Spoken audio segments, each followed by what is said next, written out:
Angin senja meniupkan udara sejuk melintasi jendela kaca raksasa yang membentang dari lantai ke langit-langit. Di bawah sana, Jakarta terhampar seperti permadani lampu yang mulai berkelip satu persatu. Sebuah galaksi buatan manusia yang sibuk dan tak pernah tidur.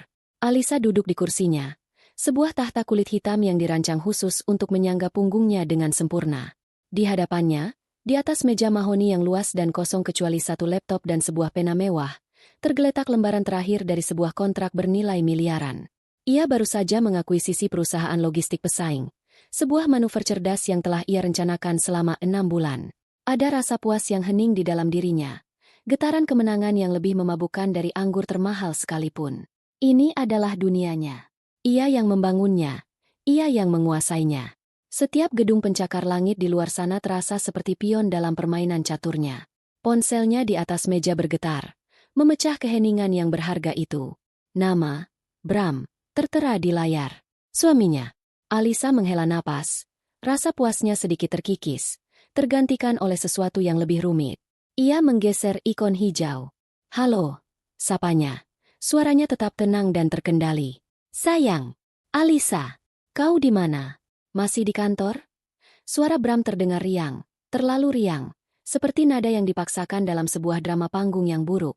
Ada kegetiran tipis dalam keriangan itu yang hanya bisa ditangkap oleh telinga yang telah terbiasa mendengarkannya selama bertahun-tahun. Iya, baru saja selesai. Ada apa, Bram? Aku punya kabar gembira. Aku dan ibu sedang merencanakan sesuatu yang spesial untukmu. Serunya, ada suara gemerisik seolah ia sedang bergerak sambil berbicara. Kami akan mengadakan pesta kejutan untuk merayakan anniversary kita. Yang termegah yang pernah ada. Alisa mengerutkan kening. Ia memutar pena di antara jari-jarinya. Anniversary kita masih 3 bulan lagi, Bram. Justru itu kejutannya. Sayang, perayaan lebih awal. Di Villa Kalista, tempat favoritmu. Aku sudah membayangkannya. Semua teman-teman kita, musik, makanan lezat. Kau hanya perlu datang dan menikmati. Anggap saja ini hadiah dariku dan ibu karena kau sudah bekerja sangat keras. Ibu. Tentu saja Ibu Rina ada di baliknya. Mertuanya itu selalu memiliki cara untuk terlibat dalam segala hal yang berbau kemewahan, terutama yang tidak ia bayar sendiri. Alisa bisa membayangkan senyum licin wanita itu. Mata yang selalu menilai harga setiap benda di sekelilingnya. Aku sedang sibuk sekali, Bram. Aku tidak yakin punya waktu. Jangan begitu, sayang. Ini untukmu. Kau harus datang. Tiba-tiba suara Bram sedikit menjauh dari mikrofon, dan Alisa mendengar suara lain, suara mertuanya, Ibu Rina, yang kini mengambil alih. Alisa, anakku sayang. Suara Ibu Rina terdengar manis, semanis madu yang dicampur racun. Ini ide Bram. Dia sangat mencintaimu. Dia ingin memberimu yang terbaik. Kami sudah menyiapkan semuanya. Kau tahu, putraku itu sangat romantis. Kau hanya perlu duduk manis dan menerima cinta dari kami. Alisa memejamkan matanya sejenak. Cinta. Sebuah kata yang terasa kosong dan usang saat diucapkan oleh mereka. Ia tidak merasakan cinta dalam rencana ini. Ia merasakan agenda. Ia merasakan sesuatu yang disembunyikan di balik antusiasme palsu itu. Saat itulah ia mendengarnya. Sangat samar, nyaris tertelan oleh suara Ibu Rina yang terus mengoceh, tapi sangat jelas. Sebuah tawa. Tawa seorang wanita muda, renyah dan genit. Bukan suara Ibu Rina. Jantung Alisa seolah berhenti berdetak selama sepersekian detik. Jadi kau setuju kan, sayang? Kami tunggu kau di villa Sabtu malam ini. Suara Bram kembali terdengar. Kali ini ada nada panik yang berusaha ia sembunyikan. Ia pasti sadar Alisa mungkin mendengar suara itu. Suara siapa itu tadi, Bram? Tanya Alisa. Nadanya dingin dan tajam, memotong kalimat basa-basi suaminya. Hening sejenak di seberang sana. Alisa bisa mendengar napas Bram yang tertahan. Suara? Oh, itu suara televisi. Iya, televisi. Ibu sedang menonton sinetron. Kau tahu kan sinetron zaman sekarang? Suaranya berisik sekali. Haha, tawa Bram terdengar canggung dan kosong. Sebuah kebohongan yang begitu payah hingga terasa menghina kecerdasan Alisa. Begitu, jawab Alisa singkat. Ia tidak akan memberikan kepuasan pada Bram dengan berdebat. Tidak di telepon. Baiklah, aku akan lihat jadwalku. Kirimkan saja detailnya. Pasti, sayang. Pasti. Kau tidak akan menyesal. Sampai jumpa. Bram menutup telepon dengan terburu-buru, seolah melarikan diri dari percakapan itu. Alisa meletakkan ponselnya kembali ke atas meja. Ruangan itu kembali hening, namun keheningan yang tadinya terasa damai kini terasa mencekam. Ia bangkit dari kursinya dan berjalan ke arah jendela. Lampu-lampu kota di bawah sana tidak lagi tampak seperti pionnya. Kini mereka tampak seperti mata-mata yang tak terhitung jumlahnya, menyaksikan kebodohannya dari kejauhan. Ia terlalu nyaman. Ia terlalu sibuk membangun kerajaannya hingga ia membiarkan seekor ular bersarang di istananya sendiri. Ia menikahi Bram 5 tahun yang lalu. Saat itu, Bram adalah seorang arsitek muda yang menjanjikan, penuh pesona dan ambisi. Alisa, yang sudah mapan bahkan di usia muda berkat warisan dan kecerdasan bisnisnya sendiri, jatuh cinta pada pesona itu. Ia pikir mereka adalah pasangan yang serasi. Ia menyediakan modal, Bram menyediakan kreativitas. Namun perlahan, ambisi Bram memudar. Ia menjadi lebih tertarik pada status sebagai suami Alisa daripada sebagai arsitek. Proyek-proyeknya mulai terbengkalai, digantikan oleh pagi yang panjang di klub golf, makan siang mewah bersama teman-temannya, dan malam yang dihabiskan untuk bersosialisasi. Alisa, yang dibutakan oleh rutinitas dan kesibukannya sendiri, membiarkannya. Ia pikir mungkin Bram butuh waktu. Ia terus membiayai gaya hidup mereka, kartu kredit tanpa batas, mobil-mobil sport, liburan-liburan mahal. Ia pikir itu adalah bagian dari pernikahan. Ia pikir ia bisa membeli kesetiaan. Betapa naifnya. Dan Ibu Rina, mertuanya, adalah parasit lain yang menempel.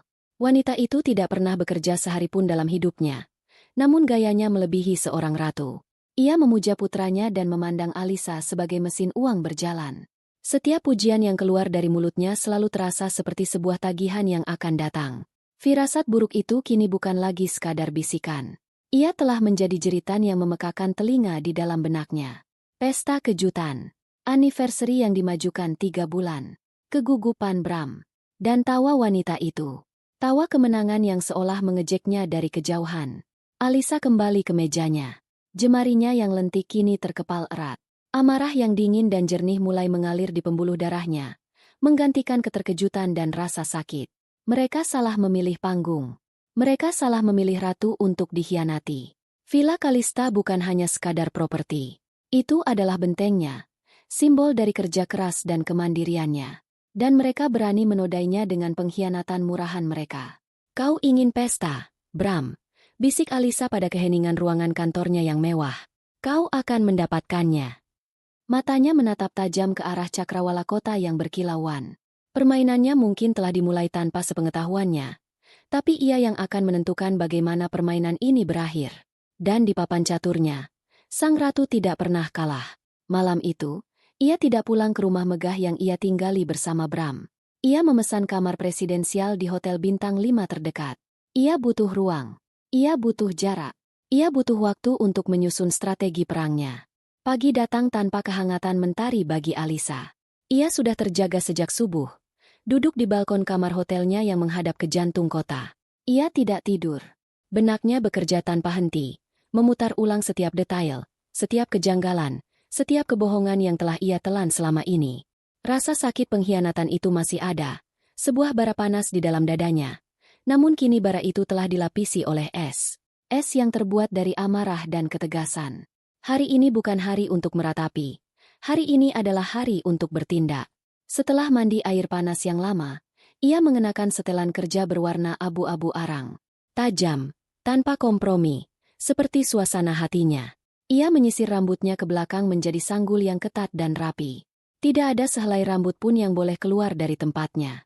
Penampilannya adalah baju zirahnya. Saat ia menatap cermin, yang balas menatapnya bukanlah seorang istri yang tersakiti, melainkan seorang direktur utama yang akan mengambil alih perusahaan yang merugi dan memecat semua dewan direksinya yang korup. Ia menghubungi Rini, asisten pribadinya, pada pukul 7 pagi. Rini adalah seorang wanita muda yang cerdas, efisien, dan sangat loyal. Alisa telah membimbingnya sejak ia masih menjadi anak magang, dan ia tahu Rini bisa dipercaya melebihi siapapun di lingkarannya. Selamat pagi, Bu Alisa. Sapa Rini, suaranya seperti biasa. Profesional dan sigap. Pagi, Rini. Aku tidak akan ke kantor hari ini. Tapi aku punya tugas yang sangat penting untukmu. Ini sangat pribadi dan sensitif. Aku mau kau membatalkan semua jadwalku dan fokus pada ini saja. Kerahasiaan adalah yang utama. Kau mengerti? Tentu, Bu. Saya mengerti sepenuhnya. Apa yang bisa saya bantu? Alisa menarik napas dalam-dalam. Aku butuh kau mencari informasi tentang sebuah acara pribadi yang akan diadakan oleh Bram. Lokasinya di Villa Kalista, Sabtu malam ini. Aku ingin tahu segalanya. Tema acara, daftar tamu, vendor catering, semuanya. Gunakan sumber daya apapun yang kau perlukan. Aku curiga ada sesuatu yang disembunyikan dariku, dan aku ingin tahu apa itu. Ia sengaja tidak menyebutkan kecurigaannya tentang wanita lain. Ia ingin Rini datang dengan fakta yang objektif, bukan konfirmasi atas teorinya. Baik, Bu. Akan saya laksanakan segera. Jawab Rini tanpa bertanya lebih jauh. Ia adalah prajurit yang sempurna. Alisa menutup telepon dan mulai sarapannya. Roti panggang dan kopi hitam. Ia makan dengan perlahan. Setiap gigitan terasa seperti bahan bakar untuk mesin perang yang mulai ia nyalakan di dalam dirinya. Ia tidak akan menghubungi Bram. Ia tidak akan memberikan petunjuk apapun. Ia akan membiarkan mereka terus berjalan menuju jebakan yang bahkan tidak mereka sadari sedang ia siapkan. Rini bekerja dengan kecepatan dan ketepatan yang luar biasa. Ia tidak perlu meretas apapun. Dunia kaum sosialita Jakarta adalah dunia yang narsis. Mereka hidup untuk pamer. Rini hanya perlu menelusuri beberapa akun media sosial dari teman-teman Bram. Ia mulai dari akun seorang model majalah dewasa yang sering terlihat bersama Bram di klub-klub malam. Dari sana, ia menemukan sebuah tautan di bio profil yang bersifat pribadi.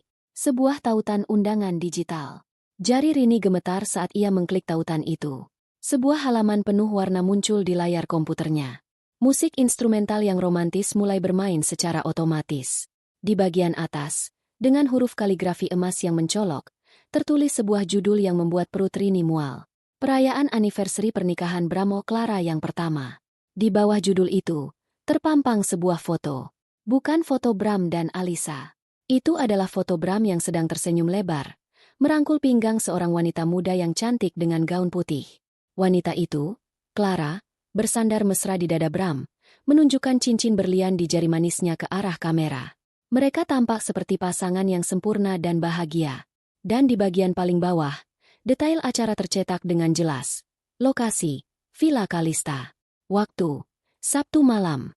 Catatan, mohon tidak mengunggah apapun ke media sosial hingga acara selesai untuk menjaga privasi. Privasi. Kata itu terasa seperti tamparan bagi Rini. Ia merasakan amarah yang membara atas nama atasannya.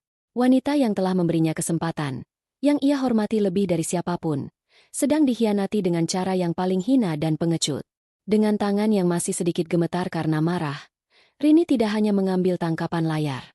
Ia mengunduh seluruh halaman web itu, mencetaknya dengan printer warna kualitas terbaik di kantor, memasukkannya ke dalam sebuah map hitam yang bersih, dan segera menuju ke hotel tempat Alisa menginap. Ketika Rini tiba, Alisa sedang membaca laporan pasar saham di tabletnya, setenang danau di pagi hari. Ketenangan itu membuat apa yang akan Rini sampaikan terasa semakin brutal. Bu, kata Rini, suaranya sedikit serak. Ia meletakkan map hitam itu di atas meja kopi di hadapan Alisa. Alisa menatap Rini, lalu ke map itu. Ia tidak bertanya. Ia hanya mengangguk pelan, memberi isyarat pada Rini untuk membukanya. Rini membuka map itu.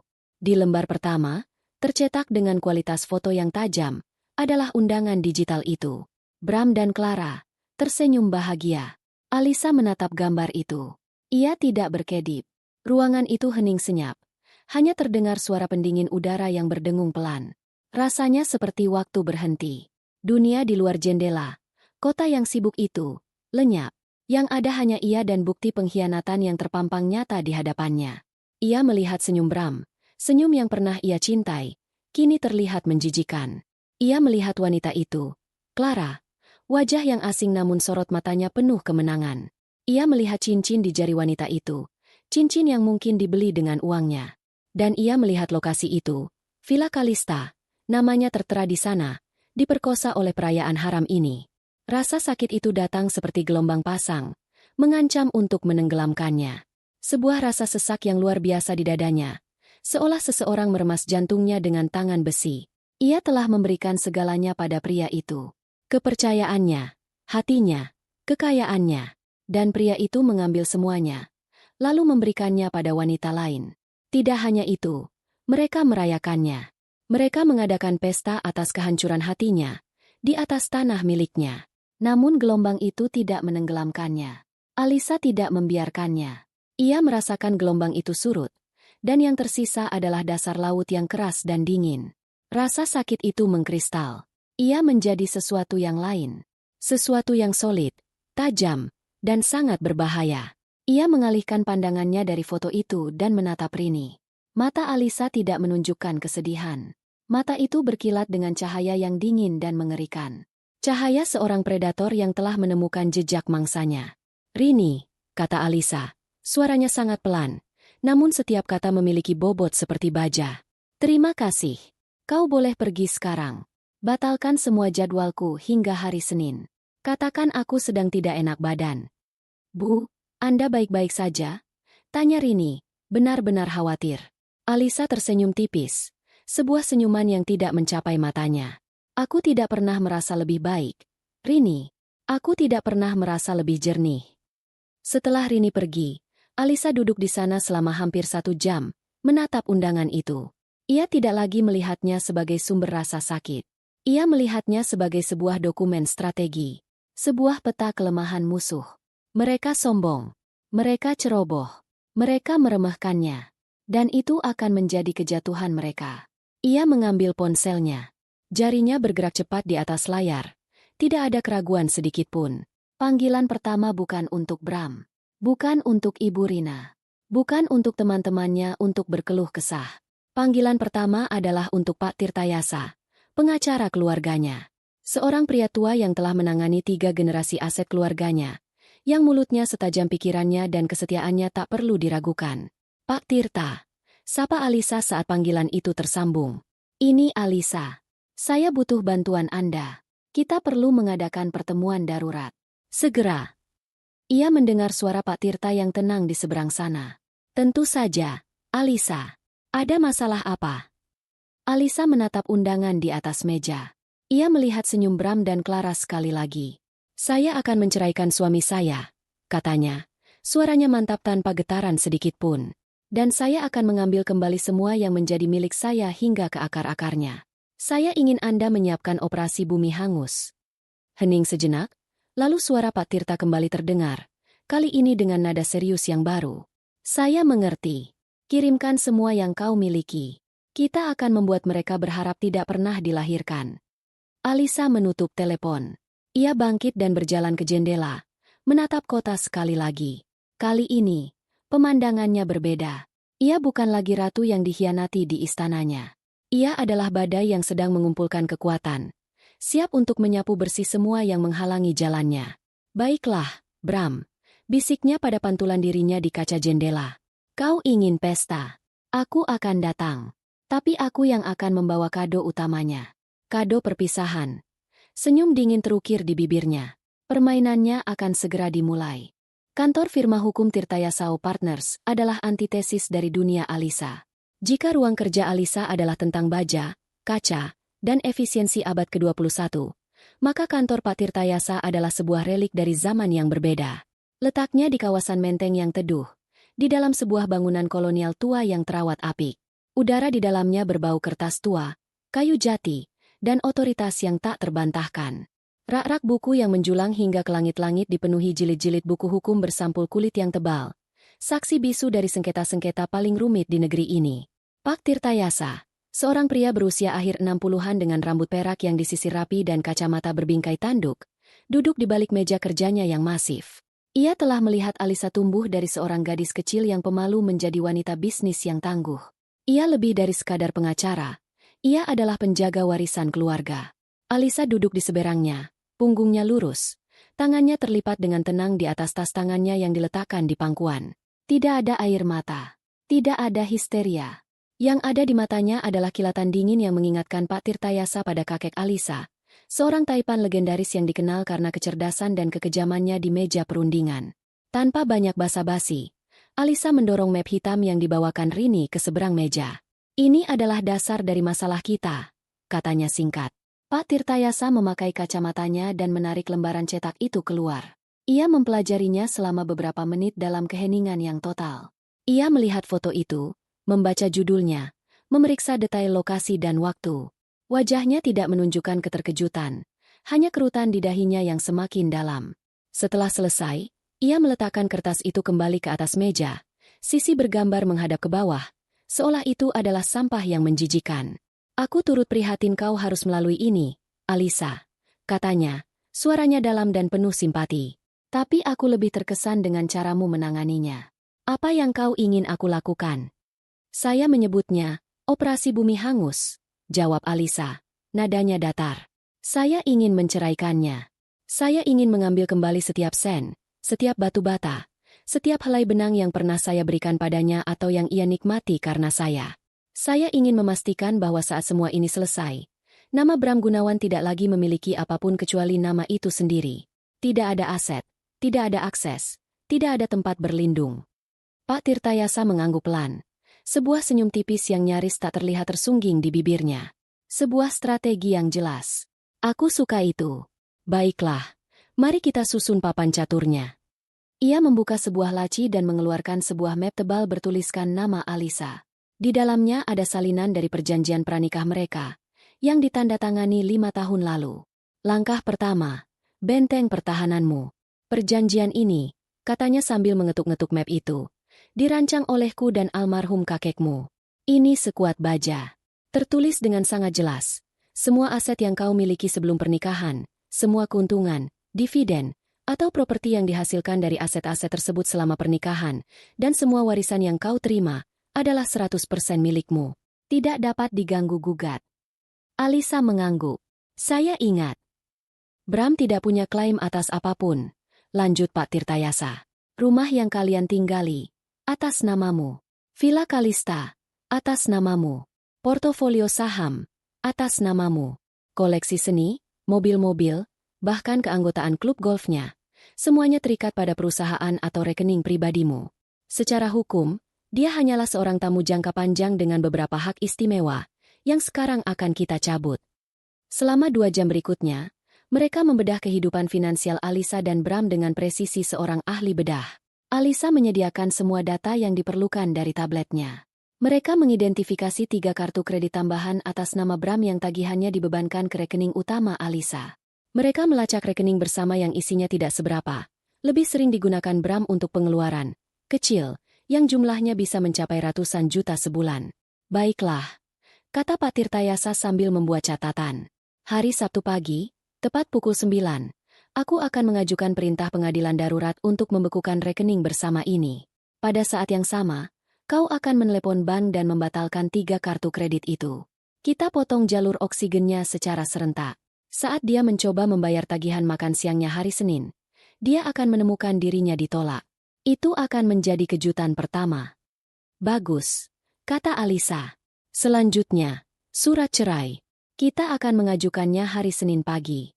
Dasarnya perzinahan. Buktinya sangat kuat. Ia menunjuk map hitam itu.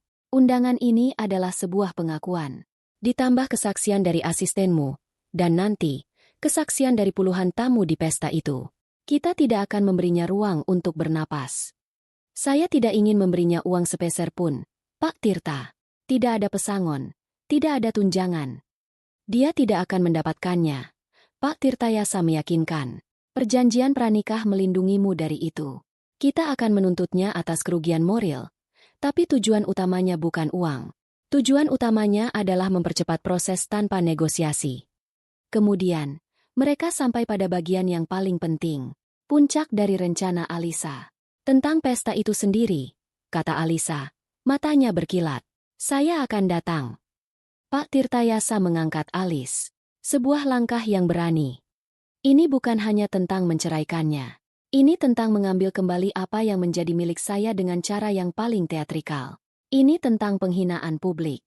Mereka mencoba mempermalukan saya secara diam-diam. Saya akan menghancurkan mereka secara terang-terangan. Saya butuh surat perintah pengosongan. Pak Tirta. 1 untuk Bram, 1 untuk ibunya, Rina, dan 1 lagi untuk wanita ini. Alisa menunjuk foto Clara. Kita sebut saja dia, Jane Doe, untuk sementara. Surat perintah untuk Villa Kalista dan juga untuk rumah di Jakarta. Bisa diatur, kata Pak Tirtayasa. Kini tampak benar-benar menikmati alur rencana ini. Kita siapkan suratnya, tapi tidak akan kita layangkan melalui jalur resmi dulu. Kau yang akan melayangkannya secara pribadi pada Sabtu malam. Setelah pertemuan hukum selesai, Alisa melakukan panggilan telepon kedua. Kali ini ke sebuah agensi keamanan swasta elit yang biasa menangani perlindungan para konglomerat. Ia berbicara dengan kepala operasionalnya, seorang mantan perwira pasukan khusus bernama Danu. Danu, ini Alisa, katanya, suaranya tegas. Aku butuh sebuah tim untuk hari Sabtu malam. Operasi senyap. 12 orang, berseragam, tapi tanpa senjata api. Aku ingin mereka siaga di luar perimeter Villa Kalista mulai pukul 8 malam. Siap, Bu Alisa. Apa misi kami? Misi kalian adalah menunggu sinyal dariku. Jangan biarkan siapapun melihat kalian sampai aku memberi perintah. Aku yang akan berada di dalam. Pada satu titik, aku akan mengatakan kalimat ini. Pesta ini selesai. Itu sinyal kalian. Alisa berhenti sejenak, membayangkan kejadian itu dalam benaknya. Saat kalian mendengar itu, tim pertama yang terdiri dari 4 orang masuk melalui pintu utama. Tugas mereka adalah mengisolasi 3 target. Bram Gunawan, ibunya Rina, dan seorang wanita bernama Clara. Jangan sakiti mereka. Cukup pastikan mereka tidak bisa pergi atau membuat keributan. Tim kedua, 8 orang, menyebar. Tutup semua pintu keluar, termasuk pintu belakang dan servis. Lalu, dengan tenang dan sopan, antar semua tamu keluar dari properti saya. Setelah villa kosong dari tamu, baru kalian antar keluar 3 target utama itu. Pastikan mereka tidak membawa apapun kecuali pakaian yang melekat di badan mereka. Kau mengerti? Sangat dimengerti, Bu. Sebuah operasi pengamanan dan pengosongan aset. Kami akan berada di sana. Setelah menutup telepon, Alisa merasa sebagian beban di pundaknya terangkat. Roda gigi pembalasan telah berputar. Semua pionnya sudah berada di posisi yang tepat di papan catur. Bram, Ibu Rina, dan Clara sedang sibuk mempersiapkan penobatan palsu mereka. Tidak menyadari bahwa sang ratu yang sesungguhnya sedang mempersiapkan skakmat yang akan menghancurkan dunia mereka. Ia menatap keluar jendela kantor Pak Tirtayasa, ke arah pohon-pohon tua yang rindang. Untuk sesaat, sekelumit ingatan melintas. Ingatan tentang Bram di awal pernikahan mereka, tertawa bersamanya di pantai, merancang sketsa rumah impian mereka di atas serbet. Ada sedikit rasa perih, sisa-sisa dari cinta yang pernah nyata. Tapi kemudian bayangan itu digantikan oleh gambar di undangan itu. Senyum puas Bram di samping wanita lain. Alisa mengeraskan hatinya. Rasa perih itu adalah kelemahan. Dan dalam perang ini, ia tidak boleh memiliki kelemahan. Ia mengubah rasa sakit itu menjadi bahan bakar. Ia akan membakar habis semua jembatan yang menghubungkannya dengan masa lalu itu. Dan ia akan menari di atas abunya. Malam turun di puncak dengan keanggunan yang dramatis. Kabut tipis melayang rendah di atas lembah. Dan udara yang sejuk membawa aroma pinus dan tanah basah. Di tengah pemandangan itu, Villa Kalista bersinar seperti permata. Lampu-lampu taman menyoroti arsitektur modernnya yang canggih. Sementara cahaya hangat dari dalam terpantul di permukaan air kolam renang tanpa batas yang seolah menyatu dengan cakrawala. Di dalam, suasana riuh dan penuh kegembiraan palsu. Sebuah kuartet gesek memainkan musik klasik yang lembut, menjadi latar bagi denting gelas sampanye dan tawa para tamu. Para pelayan berseragam putih bergerak tanpa suara, menyajikan canape mahal dan mengisi ulang gelas yang kosong. Ini adalah puncak kemewahan, sebuah panggung yang sempurna untuk sebuah penipuan besar. Bram berdiri di dekat bar, gelas kristal di tangannya. Ia mengenakan setelan rancangan desainer Italia yang harganya bisa untuk membeli sebuah mobil kecil. Setelan yang dibeli Alisa untuknya sebagai hadiah ulang tahun lalu. Ia merasa seperti raja dunia. Ia menatap sekelilingnya, ke arah teman-temannya yang menatapnya dengan kagum, ke arah Clara yang sedang bercengkrama dengan beberapa istri pengusaha. Ia berhasil. Ia pikir ia telah mencapai keseimbangan sempurna. Kemewahan dan keamanan finansial dari Alisa, dengan gairah dan kecantikan dari Clara. Kau benar-benar melakukannya, Bram, bisik seorang temannya sambil menepuk punggungnya. Kau punya semuanya. Bagaimana kau bisa menyembunyikan ini dari sang Ratu Es? Bram tertawa, tawa yang penuh kesombongan. Alisa? Dia terlalu sibuk menandatangani cek dan menghitung uangnya. Dia tidak punya waktu untuk hal-hal seperti ini. Dia pikir pesta ini untuknya. Kejutan, kan? Ia menyesap sampanyenya. Lagi pula, ini saatnya aku benar-benar bahagia. Aku berhak mendapatkannya. Di sudut lain, Ibu Rina sedang memamerkan villa itu kepada beberapa temannya sesama sosialita, seolah-olah itu adalah miliknya. Ia menunjuk sebuah lukisan abstrak besar di dinding. Lukisan ini, Alisa yang memilihnya. Seleranya agak dingin, bukan? Nanti kalau Clara sudah resmi pindah ke sini, kita akan ganti dengan sesuatu yang lebih ceria. Wanita-wanita itu mengangguk setuju. Mata mereka berkeliling dengan iri. Ibu Rina merasa mabuk oleh kekuasaan yang ia rasakan. Selama bertahun-tahun ia harus bersikap manis pada Alisa, menahan lidahnya setiap kali menantunya itu membuat keputusan tanpa berkonsultasi dengannya. Kini, ia merasa telah menang. Clara lebih mudah diatur, lebih penurut. Ia adalah menantu ideal yang bisa ia bentuk sesuka hatinya.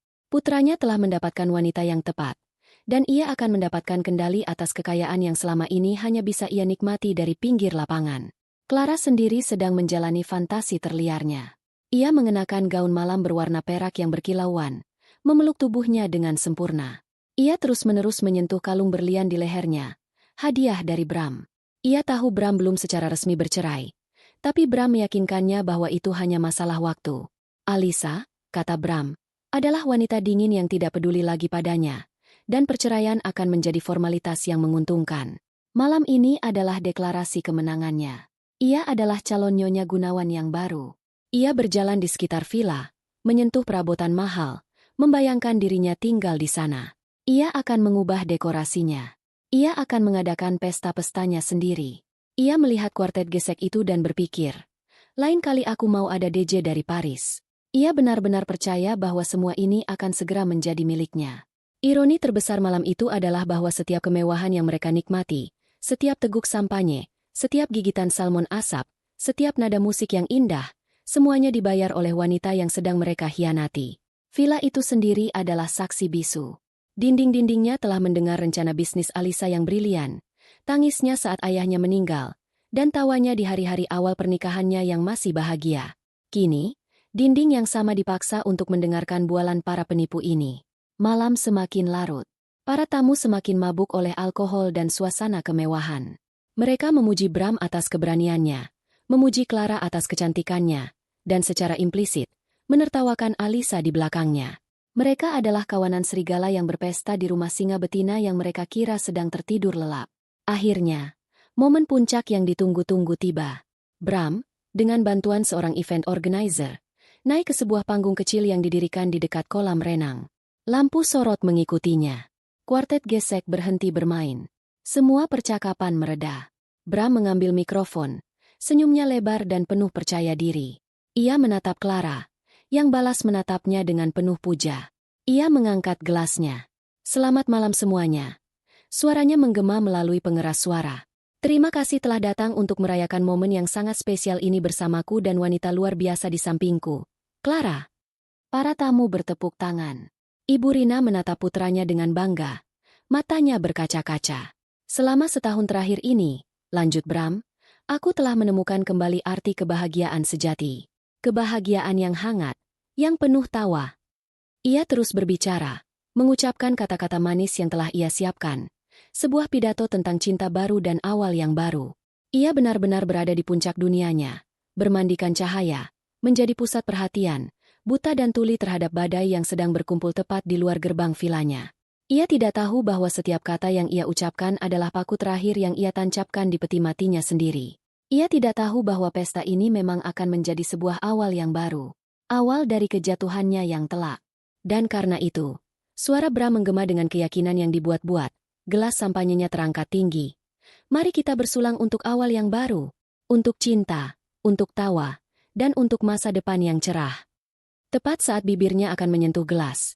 Tepat saat para tamu mulai mengangkat gelas mereka sendiri, pintu utama villa yang terbuat dari kayu jati solid itu berayun terbuka. Kedua daun pintunya bergerak tanpa suara, seolah didorong oleh hembusan angin gaib, membuka sebuah bingkai gelap yang menelan cahaya dari dalam. Semua gerakan terhenti. Semua suara lenyap. Kuartet gesek yang baru saja akan memulai lagu lain membeku.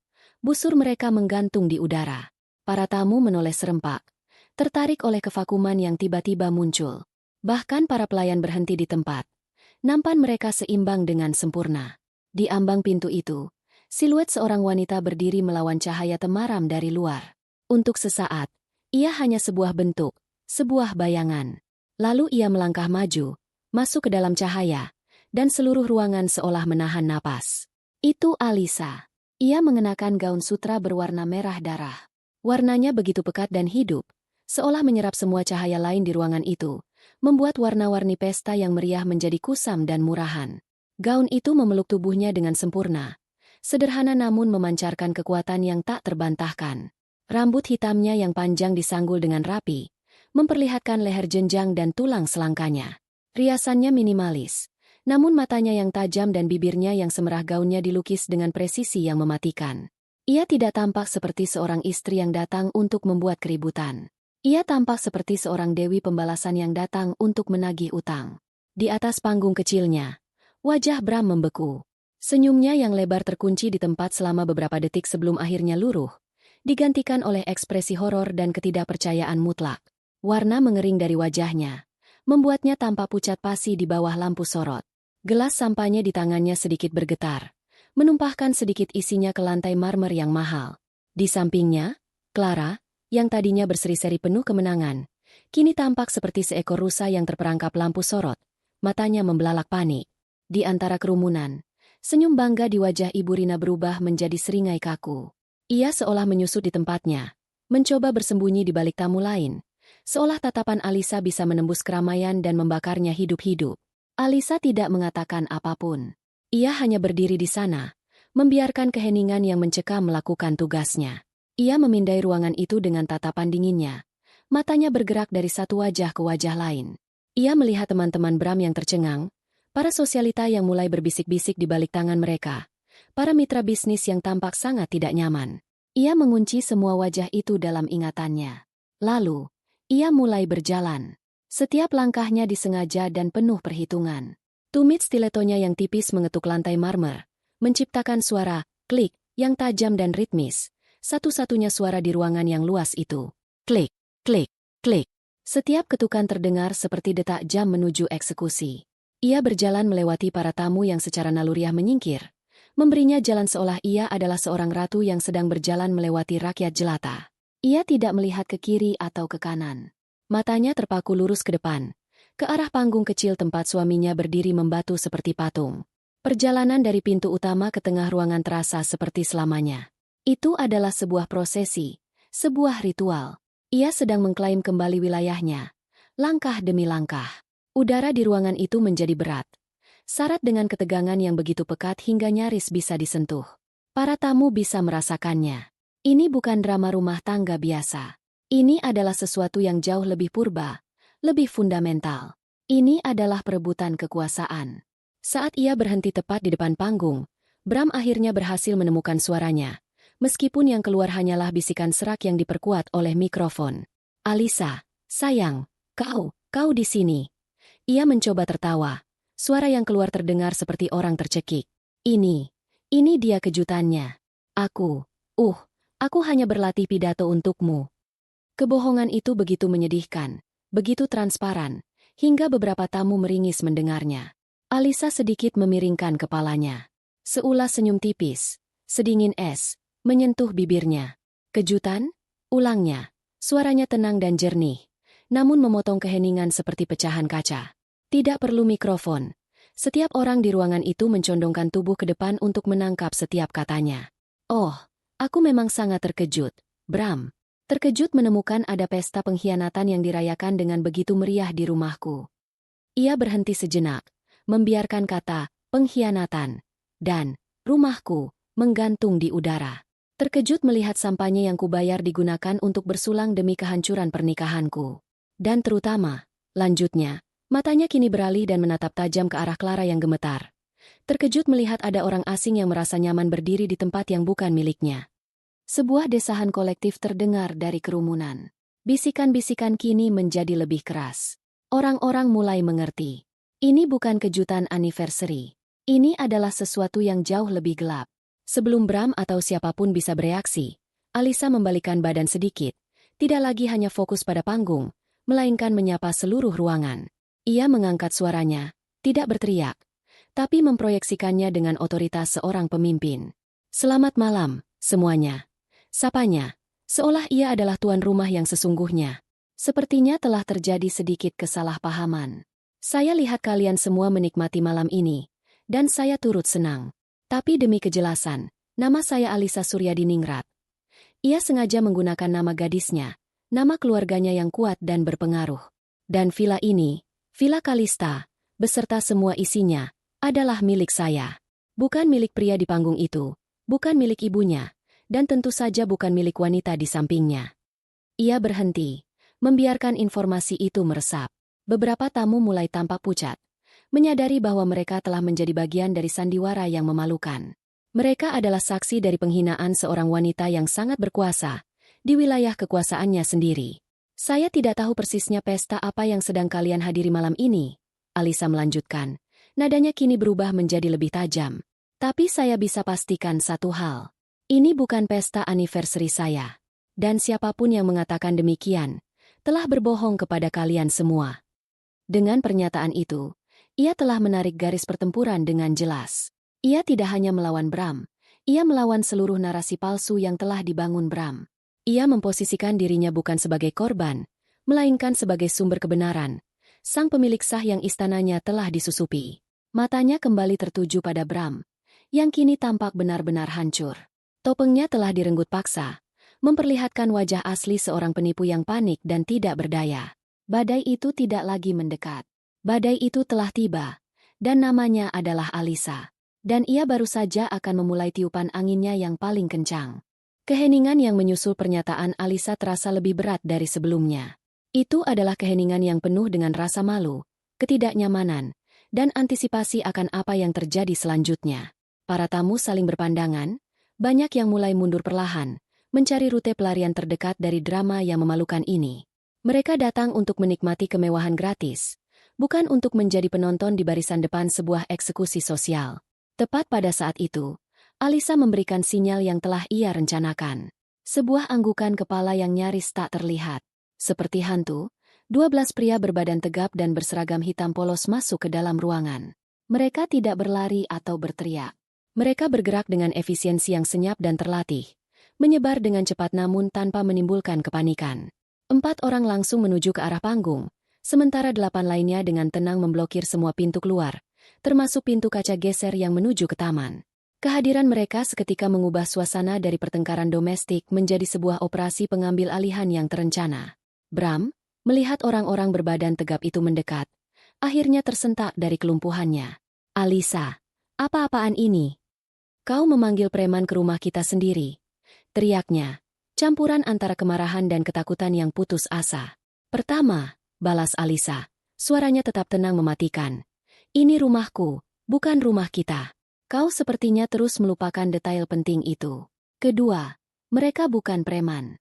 Mereka adalah staf keamanan profesional yang aku sewa untuk memastikan sampah dibuang pada tempatnya." Matanya yang dingin kemudian tertuju pada Clara. Wanita itu tampak seperti akan pingsan. Semua impiannya tentang kehidupan mewah hancur berkeping-keping dalam hitungan menit. Alisa berjalan mendekatinya. Langkahnya anggun namun mengancam. Ia berhenti 1 meter di depan Clara, menatapnya dari atas ke bawah dengan tatapan merendahkan yang seolah menguliti harga diri wanita itu lapis demi lapis.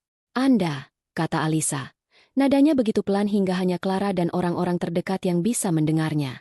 "Saya tidak tahu siapa nama Anda, dan sejujurnya, saya tidak peduli. Pesta perayaan Anda sudah selesai.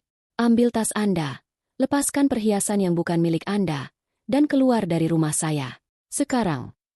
Clara menatap kalung berlian di lehernya, lalu ke cincin di jarinya. Ia menatap Bram dengan tatapan memohon. Tapi Bram terlalu sibuk dengan kepanikannya sendiri, dikelilingi oleh 2 petugas keamanan yang berdiri diam namun mengintimidasi. Tidak ada bantuan yang akan datang. Dengan tangan gemetar, Clara mulai melepaskan kalung itu. Air mata penghinaan mulai mengalir di pipinya. "Tidak perlu," kata Alisa tiba-tiba, menghentikan gerakan Clara. "Anggap saja itu pesangon. Upah untuk 1 tahun pelayananmu pada suamiku. Sekarang pergi." 2 petugas keamanan lainnya mendekati Clara. Mereka tidak menyentuhnya, tapi mereka berdiri begitu dekat hingga ia tidak punya pilihan lain.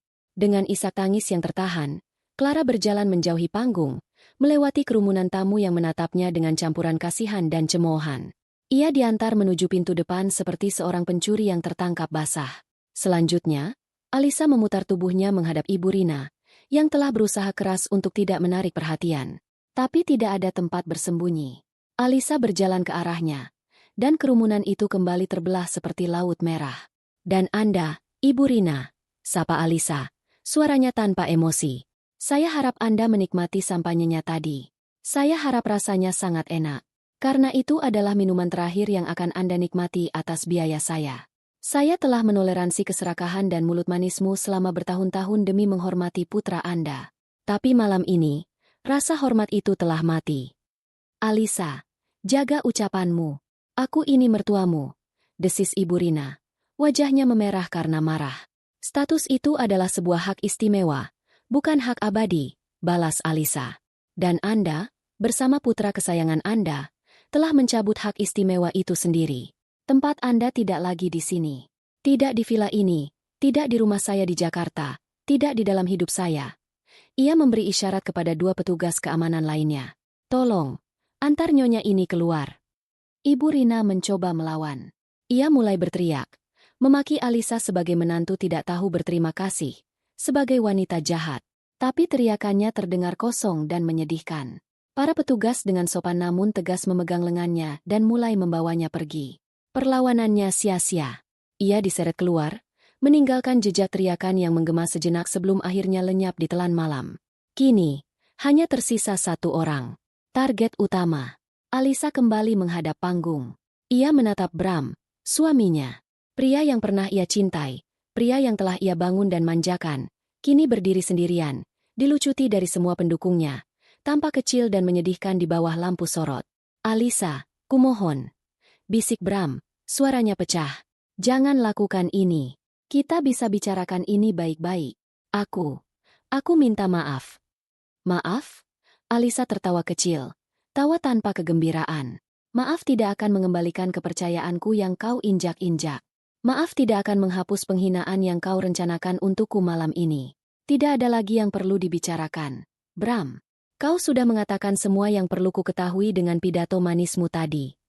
Ia menaiki satu anak tangga panggung, membuatnya sejajar dengan Bram.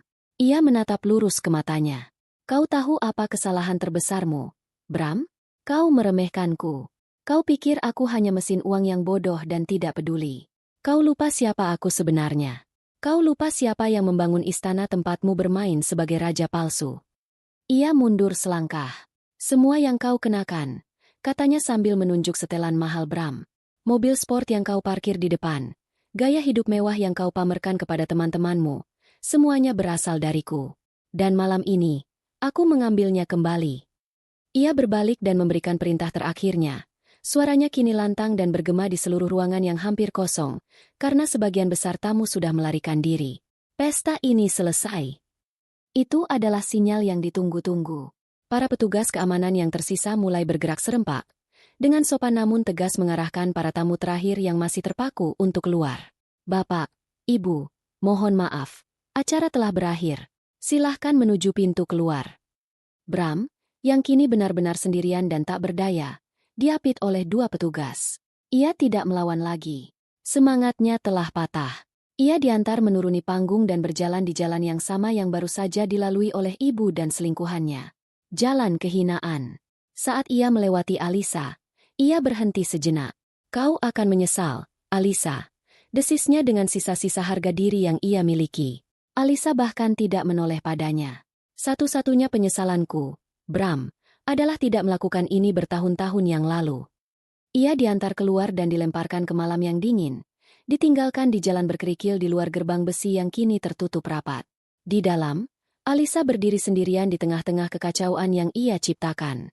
Sisa-sisa pesta yang gagal ada di mana-mana.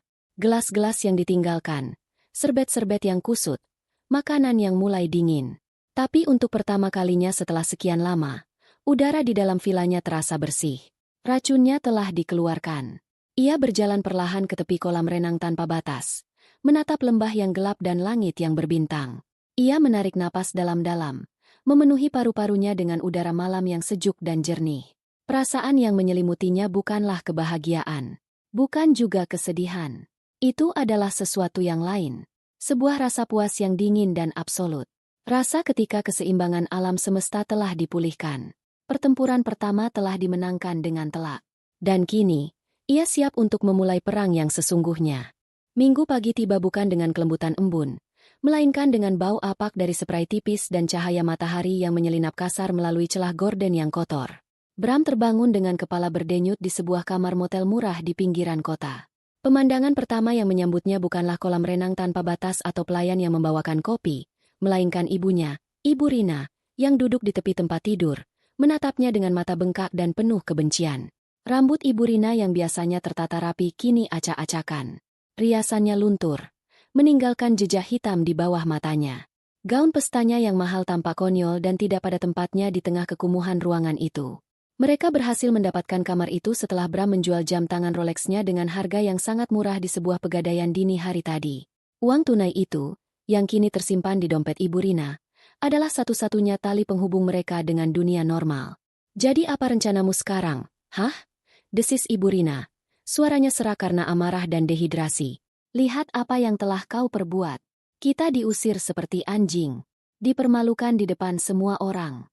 Semua ini karena kebodohanmu. Kebodohanku? Balas Bram. Bangkit duduk dengan susah payah. Rasa malunya dengan cepat tersalip oleh amarahnya sendiri. Ibu yang terus mendorongku. Ibu yang bilang Alisa tidak akan peduli. Ibu yang bilang Clara adalah pilihan yang lebih baik. Ibu menikmati semua ini sama sepertiku. Aku menikmati kemewahannya, bukan kehancurannya. Jerit Ibu Rina, suaranya melengking. Kau seharusnya bisa mengendalikan istrimu. Kau seharusnya lebih pintar. Tapi tidak, kau malah pamer seperti orang bodoh dan sekarang lihat kita. Kita tidak punya apa-apa. Pertengkaran mereka adalah satu-satunya hal yang mengisi keheningan kamar yang menyedihkan itu. Ikatan ibu dan anak yang mereka banggakan, yang sebenarnya dibangun di atas fondasi keserakahan bersama, kini retak dan hancur di bawah tekanan kenyataan. Bram masih berada dalam tahap penyangkalan. Ia yakin ini hanyalah ledakan amarah Alisa yang berlebihan. Ia yakin ia masih bisa memperbaikinya. Sudahlah, Bu. Diam, kata Bram sambil memijat pelipisnya. Biar aku yang urus. Alisa hanya sedang marah besar. Nanti kalau sudah tenang, aku akan bicara padanya. Dia tidak mungkin tega melakukan ini pada kita. Secara hukum, dia tidak bisa membuangku begitu saja. Betapa salahnya dia. Sementara mereka berdebat di tengah kekotoran, Alisa sedang menikmati pagi yang tenang di Villa Kalista. Ia bangun pagi, melakukan yoga di dek kayu yang menghadap ke lembah, lalu sarapan buah-buahan segar yang disiapkan oleh staf villa yang kini bekerja hanya untuknya. Tidak ada jejak perayaan yang tersisa. Ia telah memerintahkan tim kebersihan profesional datang pada dini hari untuk membersihkan segalanya. Vilanya kembali menjadi tempat sucinya yang tenang. Ia tidak sedang bersantai. Ia sedang bekerja. Ponselnya ada di samping piring buahnya. Panggilan pertama ia lakukan ke layanan pelanggan prioritas banknya. Selamat pagi, sapanya. Suaranya tenang dan sopan. Nama saya Alisa Suryadiningrat. Saya ingin membatalkan 3 kartu kredit tambahan yang terhubung dengan rekening utama saya. Nomor kartunya adalah sebagai berikut. Ia membacakan nomor kartu kredit Bram satu persatu, tanpa getaran sedikit pun dalam suaranya. Ia mengkonfirmasi identitasnya dengan beberapa pertanyaan keamanan, dan dalam waktu kurang dari 5 menit, 3 jalur utama yang menghidupi gaya hidup mewah Bram telah dipotong secara permanen. Panggilan berikutnya adalah kepada Pak Tirtayasa. Selamat pagi, Pak Tirta. Saya harap Anda menikmati akhir pekan Anda. Saya hanya ingin mengkonfirmasi, apakah semuanya siap untuk besok pagi? Segalanya berjalan sesuai jadwal, Alisa. Jawab suara Pak Tirtayasa yang meyakinkan. Kurir pengadilan akan menunggu di depan gedung kantor Bram pada pukul 9 tepat. Tim penarik aset juga sudah siaga. Perintah pembekuan rekening akan dieksekusi pada jam yang sama. Badainya akan datang serempak dari segala arah.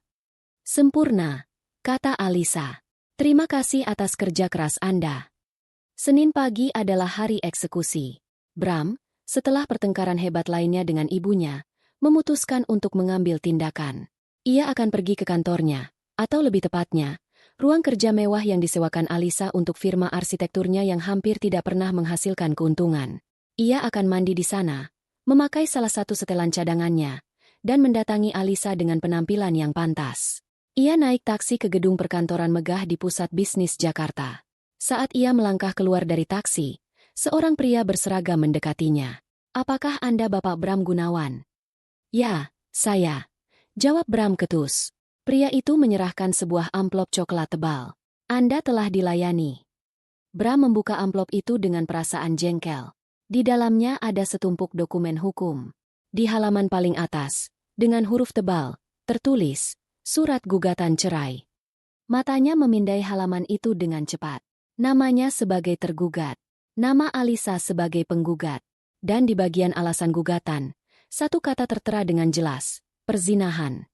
Di bawahnya, terlampir salinan dari undangan pesta Sabtu malam sebagai bukti awal. Darahnya seolah surut ke kaki. Ini nyata. Ini bukan sekadar amarah sesaat. Alisa benar-benar melakukannya. Dengan tangan gemetar, ia mencoba masuk ke lobi gedung. Kartu aksesnya ditolak. Lampu merah kecil berkedip di mesin pemindai. Ia mencobanya lagi. Ditolak. Resepsionis, seorang wanita muda yang biasanya menyapanya dengan hormat, kini menatapnya dengan ekspresi canggung. "Maaf, Pak Bram. Kartu akses Anda sepertinya sudah tidak aktif." "Apa maksudmu tidak aktif? Aku bekerja di sini." "Ada pemberitahuan dari manajemen gedung pagi ini. Bu Alisa telah menghentikan sewa atas nama firma Anda. Efektif segera." Dunia Bram seakan berputar. Ia terhuyung mundur, keluar dari lobi yang dingin itu. Ia butuh minum. Ia masuk ke sebuah kafe di seberang jalan dan memesan kopi termahal. Saat tiba waktunya membayar, ia mengeluarkan kartu kredit platinumnya. Kartu yang selalu ia banggakan. "Maaf, Pak, kartunya ditolak," kata kasir itu. Bram mengerutkan kening. "Coba lagi. Mungkin sinyalnya jelek." Kasir itu mencoba lagi. "Masih ditolak, Pak." Dengan perasaan panik yang mulai menjalari, Bram mengeluarkan kartu lain. Ames hitam. Ditolak. Ia mencoba kartu ketiga. Ditolak. Penghinaan itu terasa membakar. Orang-orang di antrean belakangnya mulai berbisik. Dengan wajah merah padam, ia merogoh sakunya dan membayar dengan sisa uang tunai hasil menjual jam tangannya.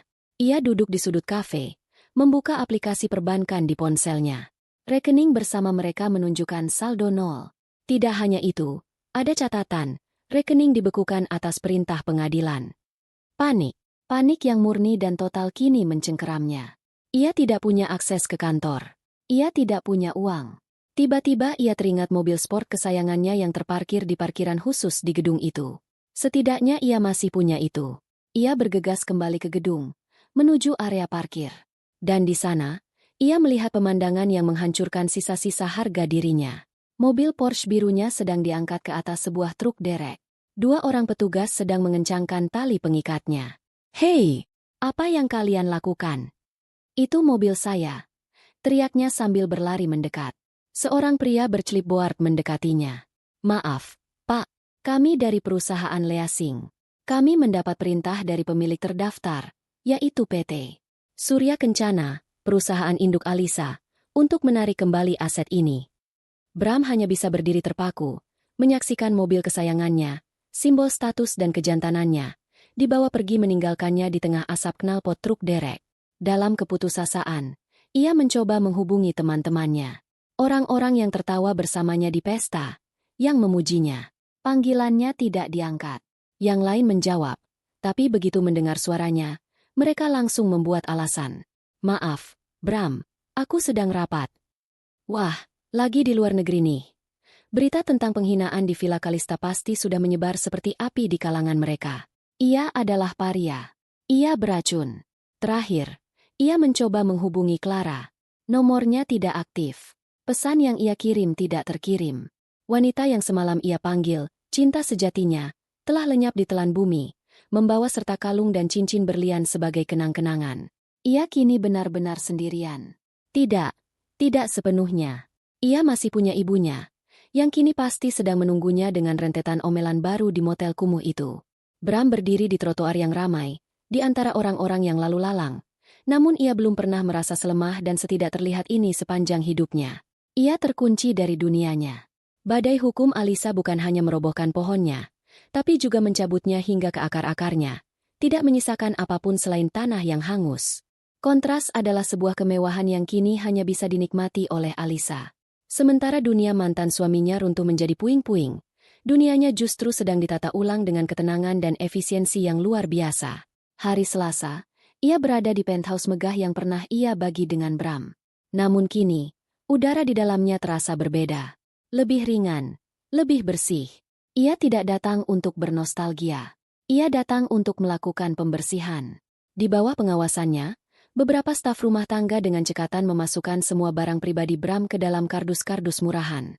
Setelan-setelan desainer, sepatu kulit buatan tangan, koleksi jam tangan palsu yang Bram beli untuk pamer, semuanya dimasukkan tanpa perasaan. Setelah selesai, tolong kirim semua pakaian ini ke panti sosial, perintah Alisa kepada kepala stafnya. Dan sisanya, buang saja. Ia berjalan melewati ruang kerja Bram, sebuah ruangan yang jarang sekali digunakan untuk bekerja. Di dindingnya, tergantung sebuah foto pernikahan besar mereka. Alisa menatap foto itu sejenak. Ia melihat dirinya yang lebih muda, tersenyum bahagia. Senyum seorang wanita yang tidak tahu apa-apa. Tanpa ekspresi, ia menurunkan foto itu dari dinding, menyandarkannya menghadap ke tembok. Ia akan menggantinya dengan sebuah lukisan karya seniman muda yang sedang ia sponsori. Ia sedang menghapus Bram dari hidupnya, tidak hanya secara hukum, tapi juga secara fisik dan visual. Pada sore hari, ia mengadakan rapat dewan direksi melalui panggilan video dari kantornya di Villa Kalista. Ia baru saja kembali dari Jakarta. Di belakangnya, melalui jendela kaca, tampak taman yang sedang ditata ulang oleh seorang arsitek lanskap ternama.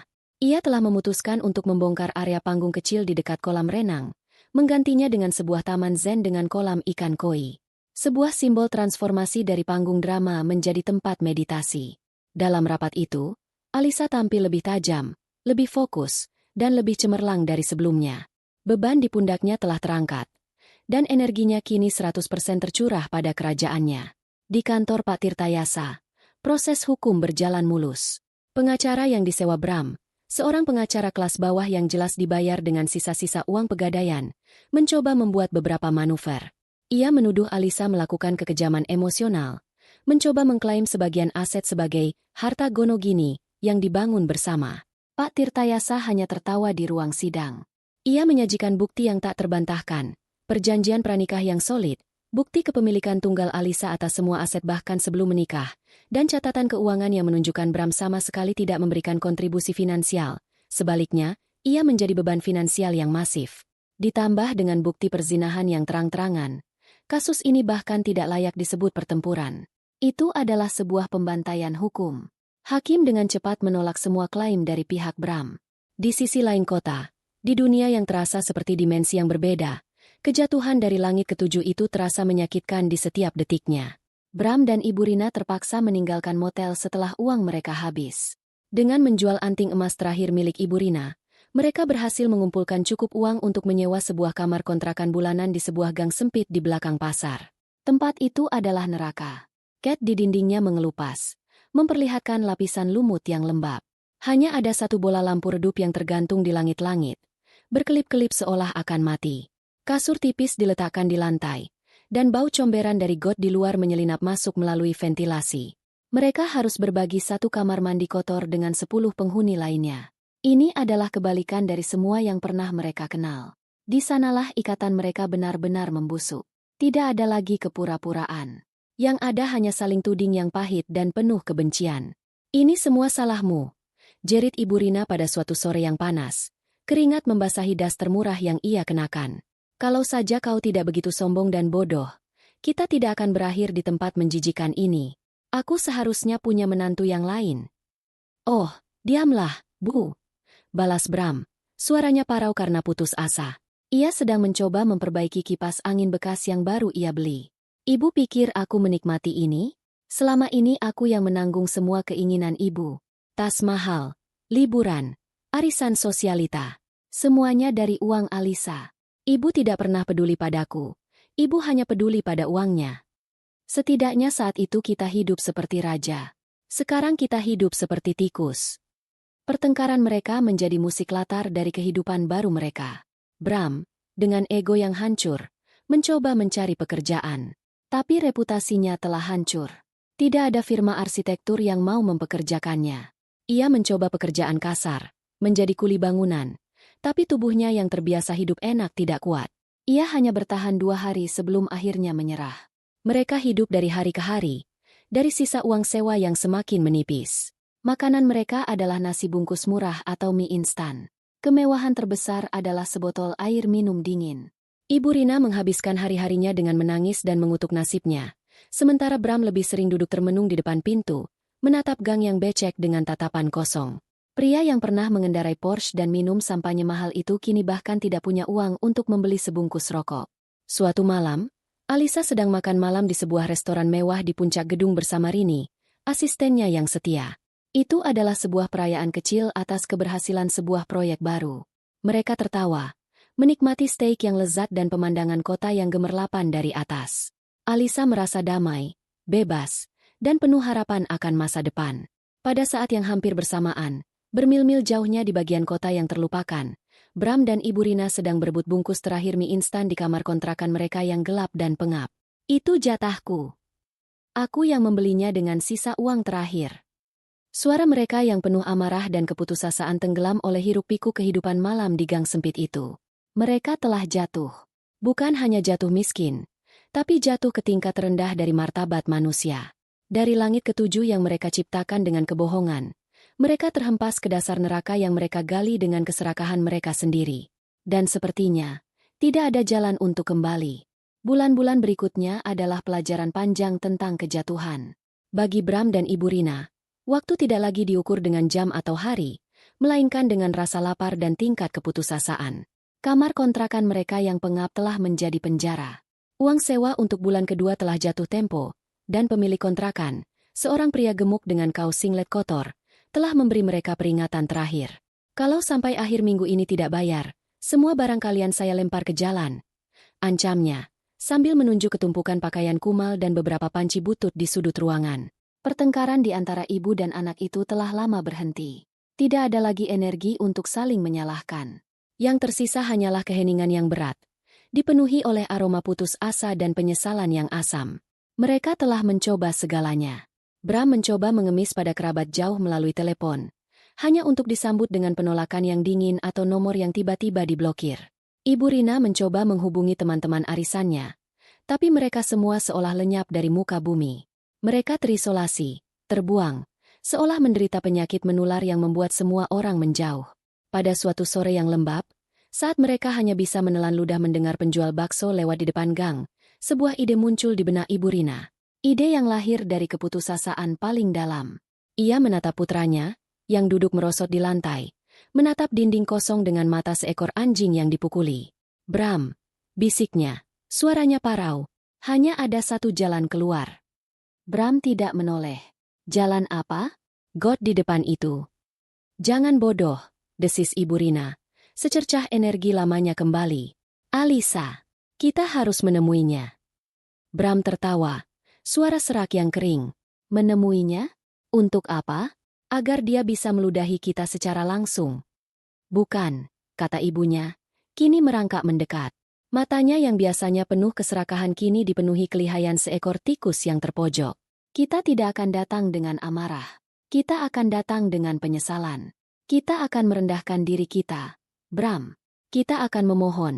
Kita akan menangis. Kita akan tunjukkan padanya bahwa kita sudah benar-benar hancur. Kita akan membuatnya kasihan. Ia mencengkeram lengan putranya.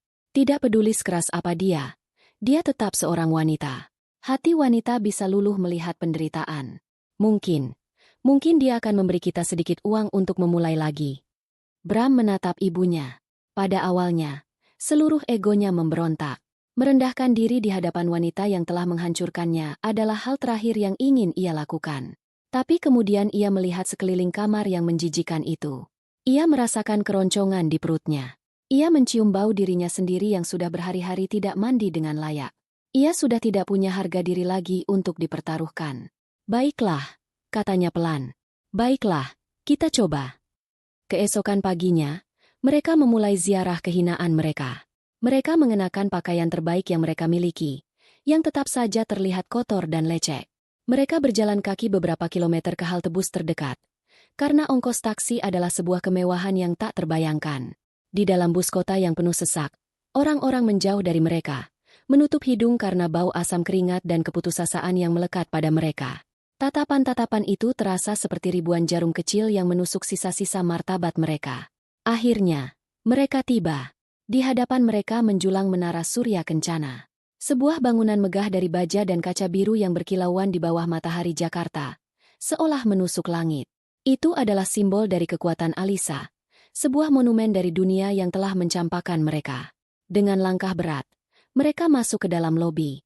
Udara dingin dari pendingin ruangan dan aroma parfum mahal yang samar-samar menyambut mereka. Sebuah kontras yang menyakitkan dengan dunia luar mereka. Lobi itu luas dan sunyi. Lantainya terbuat dari marmer hitam yang mengkilap, memantulkan bayangan mereka yang kotor dan menyedihkan. Beberapa eksekutif muda yang berpakaian rapi melewati mereka, melirik sekilas dengan tatapan aneh sebelum mempercepat langkah. Di meja resepsionis yang panjang dan futuristik, duduk seorang wanita muda dengan senyum profesional yang dingin. Di belakangnya, terukir logo Surya Kencana dengan warna perak. Bram melangkah maju, ibunya mengikuti di belakangnya seperti bayangan. Kami ingin bertemu dengan Bu Alisa, kata Bram. Suaranya nyaris tak terdengar. Resepsionis itu menatap mereka dari atas ke bawah. Senyumnya tidak goyah sedikit pun, namun matanya menilai. Apakah Anda sudah punya janji? Tidak, tapi tolong sampaikan padanya ini Bram Gunawan. Dan ibunya. Ini sangat penting. Resepsionis itu mengetik sesuatu di komputernya, lalu mengangkat gagang telepon. Ia berbicara dengan suara rendah, lalu meletakkan teleponnya kembali. Mohon tunggu sebentar. Mereka menunggu di sofa kulit yang empuk di sudut lobi. Rasanya seperti duduk di atas bara api. Setiap detik terasa seperti 1 jam. Mereka adalah anomali. 2 noda kotor di atas kanvas yang sempurna. Beberapa petugas keamanan mulai memperhatikan mereka. Tidak mendekat, tapi berdiri di posisi strategis. 10 menit kemudian, pintu lift berdenting terbuka. Namun bukan Alisa yang keluar. Yang keluar adalah Rini. Rini, asisten pribadi Alisa, tampak lebih berwibawa dari sebelumnya. Ia mengenakan blus sutra dan celana panjang yang elegan. Rambutnya dipotong pendek dengan gaya modern. Ia berjalan ke arah mereka. Langkahnya mantap, clipboard di tangannya.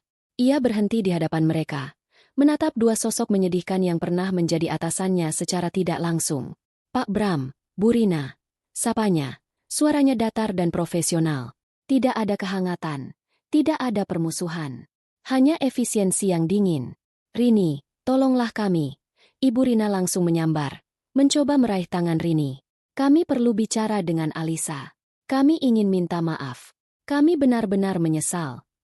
Rini mundur selangkah, menghindari sentuhan itu. Ibu Alisa sedang sibuk dalam rapat. Beliau tidak bisa diganggu. Tapi ini darurat. Kami akan diusir. Isak Ibu Rina memulai sandiwaranya. Ibu Alisa sudah mengetahui kedatangan Anda, kata Rini. Tatapannya tidak berubah. Dan beliau menitipkan sebuah pesan untuk disampaikan. Rini berhenti sejenak, membiarkan mereka menunggu dengan napas tertahan. Lalu ia menyampaikan pesan itu, kata demi kata, dengan nada yang jelas dan tanpa emosi, seolah sedang membacakan laporan cuaca. Ibu Alisa berpesan, dulu kalian membuang berlian. Sekarang nikmatilah hidup bersama kerikil. Jangan pernah muncul di hadapanku lagi. Setiap kata dalam pesan itu mendarat seperti cambukan. Pendek, tajam, dan brutal. Tidak ada ruang untuk negosiasi. Tidak ada celah untuk belas kasihan. Itu adalah sebuah pintu baja yang dibanting tertutup di hadapan wajah mereka. Harapan terakhir yang mereka miliki hancur berkeping-keping. Ibu Rina terdiam, air mata sandiwaranya mengering, digantikan oleh ekspresi kosong karena kekalahan total. Bram hanya berdiri di sana, bahunya merosot. Ia seperti sebuah balon yang ditusuk. Semua udara kebohongan dan kesombongannya telah keluar, hanya menyisakan selembar karet yang layu. Sekarang, jika tidak ada lagi yang lain, kata Rini, nadanya sedikit berubah, memberi isyarat kepada petugas keamanan. Bapak dan Ibu, saya persilahkan untuk meninggalkan gedung ini. 2 petugas keamanan mendekat. Mereka tidak menyentuh Bram dan Ibu Rina, tapi kehadiran mereka adalah sebuah perintah yang tak terbantahkan. Dengan langkah gontai, seperti 2 orang terpidana mati yang berjalan menuju tiang gantungan, mereka berbalik dan berjalan keluar dari lobi yang dingin itu, kembali ke panas Jakarta yang menyengat. Saat pintu kaca otomatis itu tertutup di belakang mereka, mereka tahu ini benar-benar akhir. Mereka tidak hanya telah kehilangan kekayaan dan status. Mereka telah kehilangan kesempatan terakhir mereka untuk mendapatkan belas kasihan. Mereka telah dihapus sepenuhnya. Dan kini, satu-satunya jalan yang tersisa bagi mereka adalah jalan menurun. 6 bulan berlalu. Musim berganti. Dan begitu pula kehidupan. Bagi Alisa, 6 bulan itu adalah periode kelahiran kembali. Tanpa beban parasit emosional dan finansial, ia merasa lebih ringan, lebih fokus, lebih hidup dari sebelumnya. Ia meresmikan Yayasan Surya Kencana, sebuah lembaga filantropi yang berfokus pada beasiswa untuk anak-anak perempuan berprestasi dari keluarga kurang mampu. Ia menemukan kebahagiaan baru dalam memberi, dalam membangun warisan yang lebih berarti daripada sekadar tumpukan laba perusahaan. Villa Kalista telah bertransformasi total. Taman zen di tepi kolam renang telah selesai, lengkap dengan suara gemericik air yang menenangkan dan ikan-ikan koi berwarna-warni yang berenang dengan anggun. Villa itu bukan lagi sekadar rumah peristirahatan mewah, melainkan sebuah kuil pribadi, tempat ia mengisi ulang energi dan menemukan kedamaian. Foto pernikahannya telah lama dibakar, digantikan oleh sebuah lukisan pemandangan sawah yang subur oleh seorang seniman lokal. Setiap sudut villanya kini mencerminkan dirinya, tenang, kuat, dan penuh kehidupan. Pada suatu Jumat sore yang cerah, Alisa memutuskan untuk meninggalkan Jakarta lebih awal untuk menikmati akhir pekan yang panjang di villanya. Ia mengendarai mobilnya sendiri, sebuah sedan listrik berwarna perak yang senyap dan elegan. Mobil itu melambangkan filosofi barunya, kekuatan yang tidak perlu berteriak untuk didengar.